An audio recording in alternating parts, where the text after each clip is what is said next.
Sort All of right. sound. Somebody asked me about Pachycephalosaurus and the idea that they headbutted each other. I believe that there was something said in Jurassic Park about the structure of their neck, which wasn't really lined up with reality. You might be surprised to find out that there were a few things in Jurassic Park that didn't quite line up with reality. And no, I doubt very much that Pachycephalosaurus was that sort. I'm not really sure what the ridiculous thickness of the bone was there, but I don't see them as doing headbutting. Somebody loves Hayden, okay. Okay. What are you doing, DPR? I'm trying Ah, to organise. What you missed out on at the beginning of the programme is that the list of available times for everyone and when they would be appearing on the show were all stored in email folder. And when I went to look at it on Thursday in order to finalise the details, I found that the folder was empty. And I have absolutely no idea how it happened, but all the messages from every single co-host as to when they can turn up and what window of opportunity I have for them had gone. And I'm working off this. That's the best I can do. So when I appear to be manically typing away at the keyboard and being somewhat distracted, it's not out of discourtesy, it's because I haven't got the faintest idea who is coming up next and somebody where I'm asked going me. after this one. Somebody asked me a question say, recently or just now in the chat that I'd like to bring up. I'd been meaning to do a video about this, but things have just gotten really crazy busy, and I just haven't had the time to do it. As many of you know, because I had it posted up there for a number of months, my granddaughter was diagnosed with acute myeloid leukemia on Christmas Eve when she was 6 months old. Now, there's a story prior to that, and there's a story that follows it. Now, I wish I could remember this guy's name. The purpose of the video that I wanted to make was just to make this guy famous, if you know what I mean. My daughter took her baby who told her that the little girl had a chest cold. There were no symptoms of a chest cold, but that's what he told her it was. And she continued to get sicker and sicker, and they brought her back. Weeks, plural, later, we're talking 3 weeks later, same pediatrician, says that the same baby has the same chest cold, still with no symptoms thereof. So they didn't go back to that pediatrician.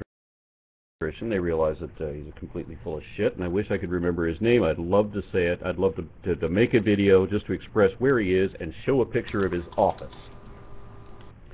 Well, they took him. They took her to a cardiologist who did not run any blood tests, but said that he couldn't find anything wrong with it.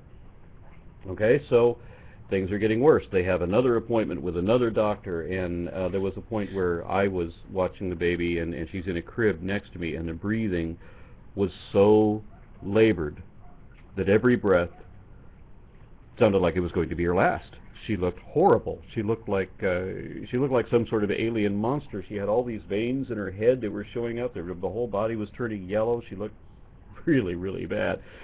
And my daughter says, well, we have a doctor's appointment on Friday, and I and a few others in the family stressed that she's not going to live until Friday. And sure, they took her to Children's Medical Center. Children's Medical Center realized right away what was going on, and she was in intensive care. She was on death's door, and by the way, I mean she was in the act of dying when they brought her in. They did not take blood immediately because they had to put blood in. Her oxygen level was at lethal levels for anything but an infant. Only an infant could survive at how low her oxygen, how low her hemoglobin was. She was hooked up to a series of wires by the time I was able to get down there. And I'm so impressed with Children's Hospital because they took her from that stage and they brought her back. She spoke her first words and took her first steps with no hair or eyelashes, but with a series of wires, tubes, and monitoring devices attached to her. And everyone on the staff was very impressed with her demeanor. She kept happy. She's plugged into all these things. In a hospital bed, things beeping everywhere, and then she's in this dramatic state where she has these huge implants and everything, and yet she's still smiling to everyone. And I'll shorten the rest and just say that she has hair, she has eyelashes, and she no longer has implants. She's completely cured. And I'm very impressed. I had people sending me messages to my email telling me that I couldn't trust medical science, and that if my granddaughter died, that it would be my fault, because the only way to really save a child from cancer was to go to Australia and go visit this one particular priest at this one particular church who was supposed to have gone into cancer wards and cleared out the whole place with prayer. And okay, well that's great. You mean that somehow never made the news in any nation, anywhere, ever? This is happening, and this guy isn't a professional. He doesn't work in hospitals. You can't show me any verification of any of that? And I responded by showing him, a couple of dozen kids who recently had been killed by their parents for neglect, by trying to pray over them rather than taking them to the doctors. I couldn't believe that people were doing this. There were people that I worked with who told me that I couldn't trust medical science. There were people that told me that, well, I'll pray for her, as if that was going to be the cure. Believe me, before she had been brought into the children's hospital, there were plenty of people praying for her. They didn't do squat. And when I reported how well she was doing, how well she was reacting to the chemo, what a dramatic effect that was having, people were saying, oh, it's a miracle from God. I'm like, well, why is it that God didn't do jack until the chemo started blowing?